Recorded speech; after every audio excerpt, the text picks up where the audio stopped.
بسم اللہ الرحمن الرحیم۔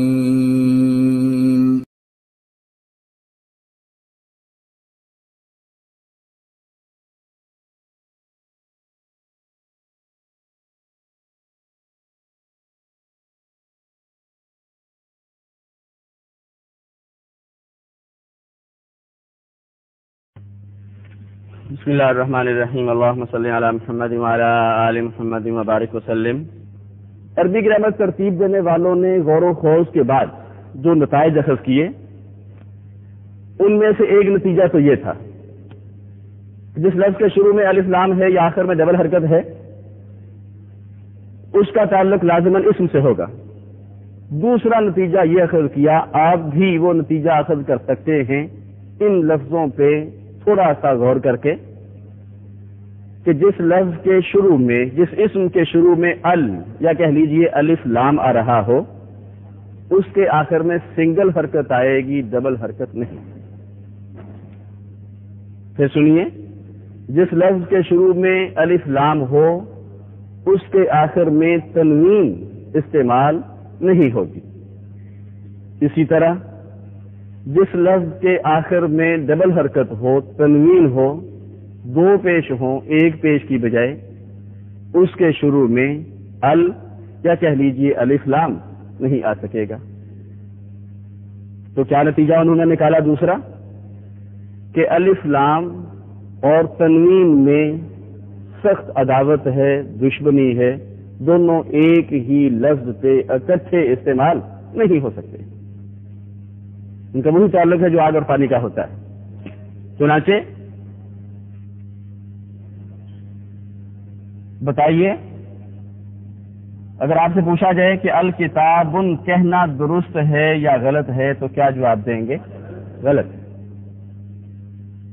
اگر آپ سے یہ پوچھا جائے کہ پھر اس کی کریکشن کس طرح کریں گے، اس کی تصحیح کس طرح کریں گے، اس کو صحیح طریقے سے کس طرح پڑھیں گے، تو کیا جواب ہوگا کہ یا تو کہیے الکتاب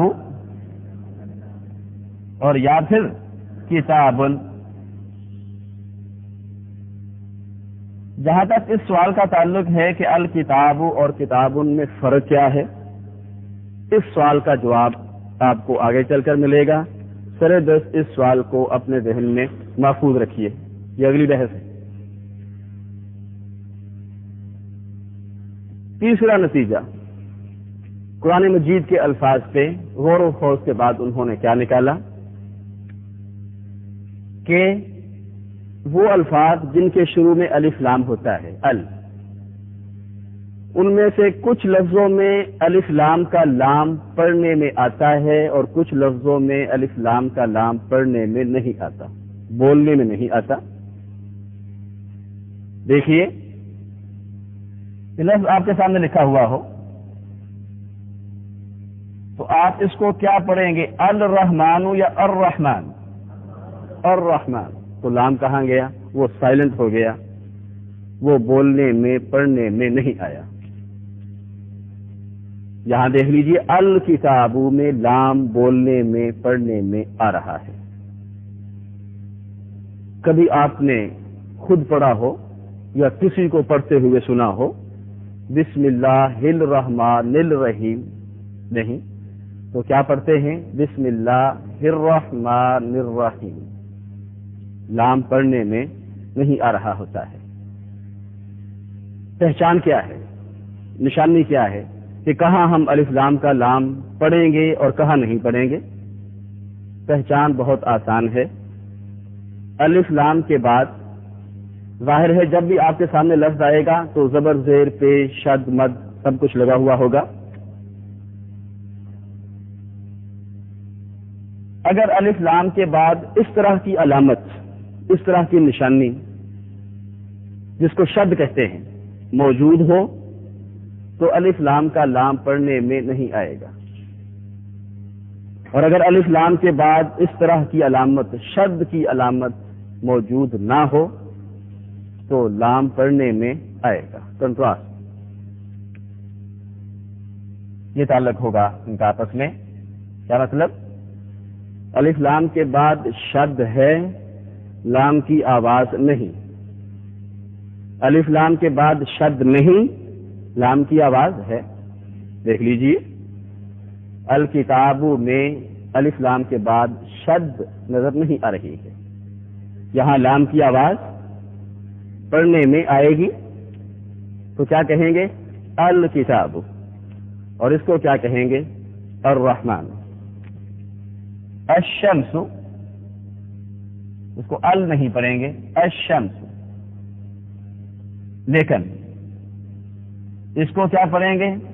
القمر. یہاں شد نہیں ہے، لام کی آواز بولنے میں آئے گی. تو جو نتائج عربی گرامر ترتیب دینے والوں نے اپنے پہلے اجلاس میں اخذ کیے، ان بے شمار لفظوں پہ غور و خوض کے بعد جو ایک بڑی سی اسکرین پہ ان کے سامنے بکھرے ہوئے ہیں، وہ نتائج کون کون سے ہیں؟ نمبر 1، جس لفظ کو، جس اسم کو سن کر سننے والے کے ذہن میں کسی چیز کی تصویر ابھرتی ہو، اس کو کیا کہتے ہیں؟ اسم ذات.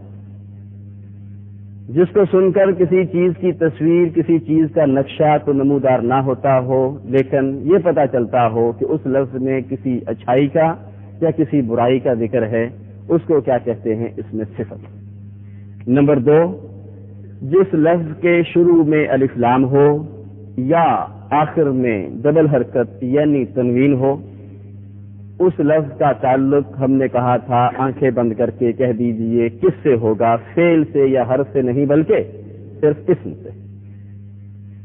نمبر 3، شروع میں الف لام ہے تو آخر میں تنوین ڈبل حرکت نہیں آئے گی. آخر میں تنوین ہے تو شروع میں الف لام یا کہہ لیجئے ال نہیں آ سکے گا. نمبر 4، بعض لفظوں میں ال کا لام پڑھنے میں آتا ہے اور بعض میں الف لام کا ال کا لام پڑھنے میں نہیں آتا. نشانی آپ کو ہم بتا چکے، صرف ریڈ کرتے ہیں. سمجھ ہم نے لیا ہے. تفسیر القرآن کا نکالیے صفحہ نمبر 1.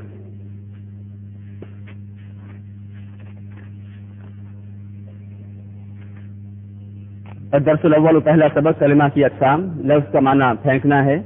ہماری زبان جس آواز کو باہر پھینکتی ہے اسے لفظ کہا جاتا ہے. لفظ کی 2 قسمیں ہیں، بامعنی اسے کلمہ کہا جاتا ہے اور بے معنی لفظ اسے محمل کہا جاتا ہے. ہم نے کہا تھا محمل کو کوئی بھی زبان زیر بحث نہیں لاتی ہے، محمل سے ہمیں کوئی سروکار نہیں ہوگا. کلمہ کی آگے 3 قسمیں ہیں، اسم، فعل اور حرف. ابھی ہم نے کہا پہلے ہم اسم سے متعلقہ جو بھی معلومات ہیں عربی گرامر کی وہ پڑھیں گے. فعل کی بحث آگے چل کر شروع کریں گے انشاءاللہ العزیز. اسم وہ لفظ جو کسی کے نام یا صفت یعنی اچھائی یا برائی کو ظاہر کرے. مثلا اللہ محمد صلی اللہ علیہ وسلم مکہ، اس کو مکہ نہیں پڑھا جائے گا، حالانکہ شروع میں الف لام بھی نہیں ہے. جس کی کیا وجہ ہے؟ دائرہ لگا دیجئے، اوپر علامت استفہام. آگے چل کر اس سوال کا جواب ملے گا. جان بوجھ کے اس لفظ کو شامل کیا گیا ہے تاکہ آپ کے ذہن میں ایک سوال پیدا ہو. سوال پیدا ہونے کے بعد جب اس کا جواب ملتا ہے تو وہ نسبتاً آسانی سے ذہن نشین ہو جاتا ہے. غفوراً، بخشنے والا، گناہوں کی سزاؤں کو معاف کرنے والا، یہ اللہ کی صفت ہے. رسولاً، پیغام لانے والا، یہ محمد صلی اللہ علیہ وسلم کی صفت ہے. باب، دروازہ، غرفت، کمرہ، شمس، سورج، طفل، بچہ، اردو زبان میں استعمال ہونے والا لفظ ہے. گرتے ہیں شاہ سوار ہی میدان میں، وہ طفل کیا گرے جو گھٹنوں کے بل چلے. طفل، بچہ. ماء، پانی. نجم، ستارہ. صادق، سچ بولنے والا، سچا. صالح، نیک. فاسق، نافرمان، اللہ کی قائم کردہ حد کو توڑنے والا. فعل، ہم نے کہا یہ بحث آگے چل کر انشاءاللہ العزیز آئے گی، صرف اس کو اپنی نظروں سے گزار لیجئے. ایسا لفظ جس سے کسی کام کے کرنے یا ہونے کا پتہ چلے اور اس لفظ کا تعلق کسی زمانے، ماضی، حال اور مستقبل سے بھی ہو. مثلا خلق، اس نے پیدا کیا، یا عبدو، وہ عبادت کرتا ہے، وغیرہ. نوٹ جو لکھا ہوا ہے سر دست، اس کی سمجھ ہمیں ابھی نہیں آئے گی، آگے چل کر یہ بحث جب فعل کی پڑھیں گے تو یہ بات واضح ہوگی، لیکن چونکہ اس سبق سے متعلقہ تھی لکھ یہاں دی گئی ہے۔ حرف وہ لفظ جو اسم ہو نہ فعل ہو اسے حرف کہا جاتا ہے، مثلا الا طرف یا تک کے معنی میں، من سے، فی میں، علی پر۔ تنوین کا معنی نون کی آواز پیدا کرنا ہے، لفظ کے آخر میں 2 زبر 2 زیر 2 پیش کو تنوین کہا جاتا ہے۔ دیکھیے کچھ آپ میں سے طلبہ و طالبات کے ذہن میں پہلے سے یہ باتیں موجود ہوں گی، جن کا پہلے سے کوئی پس منظر کو بیک گراؤنڈ ہے عربی زبان کے حوالے سے، لیکن معذرت کے ساتھ ہم ان کا خیال بالکل نہیں رکھیں گے، ان کے لیے یہ چیزیں بلا شبہ تکرار ہوں، ریپیٹیشن ہو۔ ہم نے خیال ان طلبہ و طالبات کا رکھنا ہے جو صفر سے آغاز کر رہے ہیں، بالکل صفر سے، اس لیے ہم آہستہ آہستہ اور ان کا خیال رکھتے ہوئے اپنے ان اسباق کو جاری رکھیں گے۔ جس لفظ کے آخر میں تنوین ہو یا شروع میں الف لام ہو وہ لفظ لازماً اسم ہوگا۔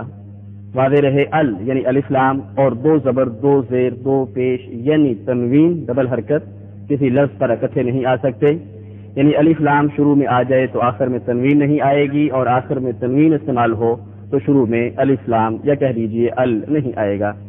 مثلا الکتاب کہنا غلط ہے۔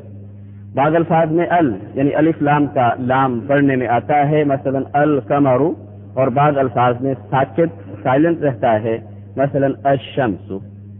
نشانی ہم نے آپ کو بتا دی۔ تعریف ڈیفینیشن کے لحاظ سے اسم کی 2 قسمیں ہیں، اس میں ذات اور اس میں صفت۔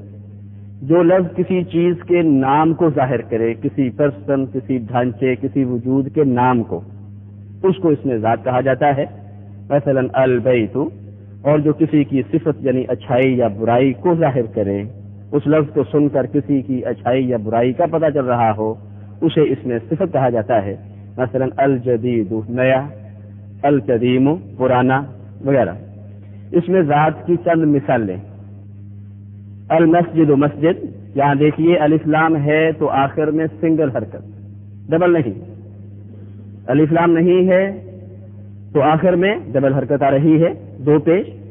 جہاں تک اس سوال کا تعلق ہے کہ 2 پیش ہی کیوں، 2 زبریں کیوں نہیں لگائی جاتی، 2 زیریں کیوں نہیں لگائی جاتی، یا 1 پیش کی بجائے 1 زبر اور 1 زیر کیوں نہیں لگائی جاتی، اس سوال کا جواب بھی آگے چل کر آئے گا۔ سرے دست اس سوال کو اپنے ذہن میں محفوظ رکھیے۔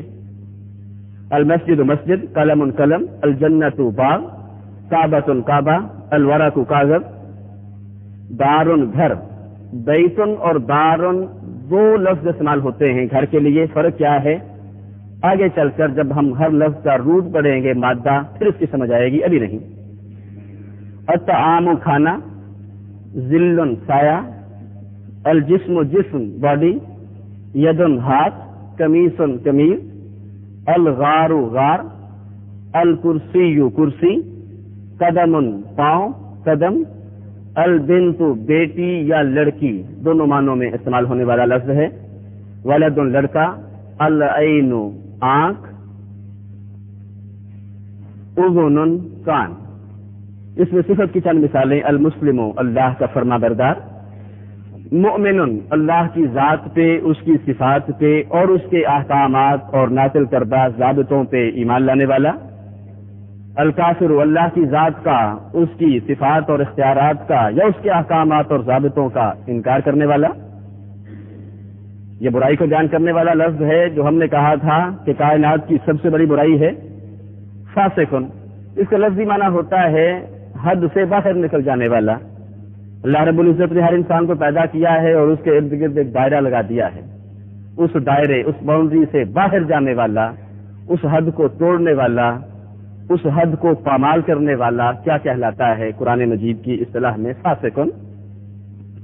الصالح نیک، شاعر شاعر شعر کہنے والا، العالم عالم جاننے والا، جاہل جاہل کسی چیز سے ناواقف، الجدید نیا، السمیع بخوبی سننے والا، علیم بخوبی جاننے والا۔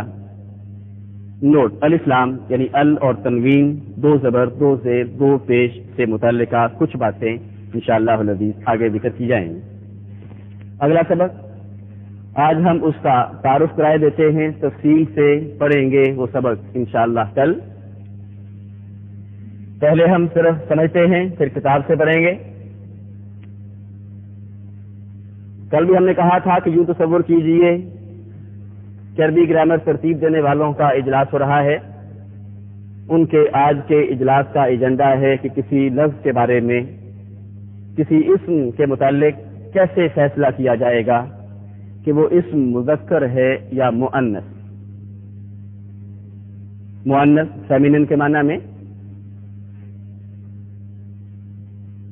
کچھ لفظوں کے بارے میں یہ فیصلہ کرنا کہ وہ مذکر ہے یا مؤنث کسی زبان کی گرامر کا کام نہیں ہوتا، بلکہ کامن سینس کی روشنی میں یہ فیصلہ کیا جاتا ہے کہ یہ لفظ مذکر ہے یا مؤنث۔ وہ کس طرح کے لفظ ہوتے ہیں؟ جن لفظوں میں میل اور فیمیل کا، نر اور مادے کا کنسیپٹ موجود ہو، نر اور مادے کا تصور موجود ہو۔ ماں باپ، بہن بھائی، دنیا کی کسی بھی زبان میں ان لفظوں کے مذکر یا مؤنث ہونے کا فیصلہ قواعد کی روشنی میں نہیں کیا جاتا، فارمولا کی روشنی میں، بلکہ کامن سینس یہ فیصلہ کرتی ہے کہ ماں اس لفظ کا تعلق چونکہ فیمیل سے ہے اس لیے یہ لفظ کیا ہوگا؟ مؤنث۔ باپ اس لفظ کا تعلق چونکہ میل سے ہے اس لیے یہ لفظ کیا ہوگا؟ مذکر۔ عربی زبان میں ماں کے لیے لفظ استعمال ہوتا ہے امن، باپ کے لیے ابن۔ اسی طرح اختن بہن اور اخن بھائی۔ ہر شخص آسانی سے فیصلہ کر سکتا ہے کہ اختن بہن یہ لفظ مؤنث ہے اور اخن بھائی یہ لفظ مذکر ہے۔ اس کا تعلق ہم نے کہا گرامر سے نہیں، کامن سینس کے ساتھ۔ مشکل کہاں پیش آتی ہے؟ ان لفظوں میں تو کوئی مشکل پیش نہیں آتی جن لفظوں میں نر اور مادے کا، میل اور فیمیل کا کنسیپٹ موجود ہوتا ہے۔ مشکل ان لفظوں میں پیش آتی ہے جن لفظوں میں میل اور فیمیل کا، نر اور مادے کا کوئی تصور نہیں ہوتا۔ کمرہ اس کے مقابلے میں کوئی کمری فیمیل کے طور پہ نہیں، دیوار اس کے مقابلے پہ کوئی دیوارہ میل کے طور پہ نہیں ہے، کتابن، کتابہ وغیرہ اس طرح کا کوئی تصور ان لفظوں میں بے جان اشیاء میں نہیں ہوتا۔ ان لفظوں کے متعلق کیسے فیصلہ کیا جائے گا؟ گرامر سے متعلقہ یہ بات ہے۔ دیکھیے اردو زبان میں کمرہ مذکر ہے اور دیوار مؤنث ہے، لیکن دلیل کوئی نہیں اردو زبان والوں کے پاس کہ کمرہ مذکر ہے اور دیوار مؤنث ہے، کوئی دلیل نہیں۔ اس لیے اگر ہمارے بعض بھائیوں کو مشکل پیش آتی ہے اور وہ مذکر کی جگہ مؤنث اور مؤنث کی جگہ مذکر کا استعمال کرتے ہیں تو اس میں ان کا کوئی قصور نہیں کہ ہم نے انہیں کوئی فارمولہ ہی نہیں دیا پہچان کا۔ لیکن عربی زبان میں ایسا نہیں۔ عربی زبان میں ایک پہچان، ایک علامت، ایک نشانی عربی گرامر ترتیب دینے والوں نے ہمیں دی ہے، جس کی روشنی میں ہم فیصلہ کر سکتے ہیں کہ وہ اسم جو ہمارے سامنے ہے وہ مذکر ہوگا یا مؤنث۔ بڑی موٹی نشانی مؤنث کی یہ ہے کہ لفظ کے آخر میں گول تا ہوتی ہے، اس کو لمبی تا کہتے ہیں، اس کی بات نہیں ہو رہی، گول تا۔ جس لفظ کے، جس اسم کے آخر میں گول تا ہو وہ لفظ، وہ اسم مؤنث ہوگا،